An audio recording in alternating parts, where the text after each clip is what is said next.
চার্টের ভিতরে আমি যদি এই পয়েন্টটা বলি, তাহলে এই পয়েন্টটা অ্যাকচুয়ালি এখানে নিচের দিকে কোন মান্থের জন্য এই পয়েন্টটা এসেছে সেটা যদি আমি বলতে চাই, এটা আমার জন্য ডিফিকাল্ট। হঠাৎ করে দেখে আমি এটার উপর হভার করার পরে এখানে আমাকে শো করবে এটা জানুয়ারি 2016-এর জানুয়ারি মান্থের সেলসের রিপোর্ট। তো এখন আমি যদি দূরের থেকে এটা সরাসরি দেখে খুব দ্রুত আমি বুঝতে চাই, সেটার জন্য আমি ড্রপ লাইন যে ফিচারটা আছে সেটা আমি ইউজ করব। এটা লেআউটের ভিতরে পাবেন। তো এটা সিলেক্ট থাকা অবস্থায় আমি ডিজাইনের ভিতরে যে অ্যাড চার্ট এলিমেন্ট, এটার ভিতরে লাইনসের আন্ডারে যে ড্রপ লাইন, এটা আমি সিলেক্ট করলে এখানে দেখেন যে প্রত্যেকটার জন্য চলে এসেছে। তো আমাকে জাস্ট এখন আমি যদি মার্চের জন্য চাই, জাস্ট মার্চের জন্য এটা দেখলে আমি বুঝতে পারবো।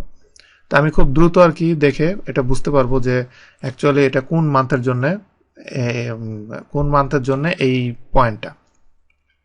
এবং এখানে আমি চার্ট টাইপটা আমি চেঞ্জ করে যদি এরিয়া দেই, তাহলে দেখেন যে এখানে কেমন দেখাচ্ছে। এবং এটা ডিপেন্ড করবে যে যদি আপনার ভ্যালু যদি বেশি হয়, ভ্যালু যত বেশি হবে এই ড্রপ লাইন এই ফিচারটা তত বেশি আপনার জন্য ইফেক্টিভ হবে। অল্প যদি ডাটা থাকে, যেমন এখানে খুব বেশি ডাটা নাই, এই ধরনের ডাটার ক্ষেত্রে আপনার খুব একটা হয়তো ইউজফুল মনে হবে না, কিন্তু বেশি ভ্যালুর জন্য এটা অনেক ইম্পর্টেন্ট।